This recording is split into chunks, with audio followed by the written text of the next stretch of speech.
নৌকা ভাঙতেই পারে, নৌকা ডুবতেই পারে, এটা নিয়ে এত মাতামাতি করার কি আছে? আমরা পালাবো না, পালাবো না। নৌকা ডুবুক আর ভাঙুক, প্রয়োজনে ফখরুল সাহেবের বাসায় গিয়ে উঠবো, তারপরও আমরা পালাবো না। কি ব্যাপার ফখরুল সাহেব, জায়গা দেবেন না?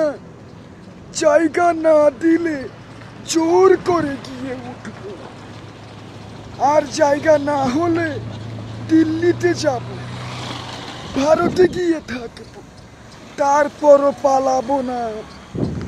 ভারতে জায়গা না হলে প্রয়োজনে যুক্তরাষ্ট্রে যাব, যুক্তরাজ্যে যাব, সেখানে ভিসা না পেলে প্রয়োজনে জার্মানি যাব, ইটালিতে যাব, তারপরও আমরা পালাবো না।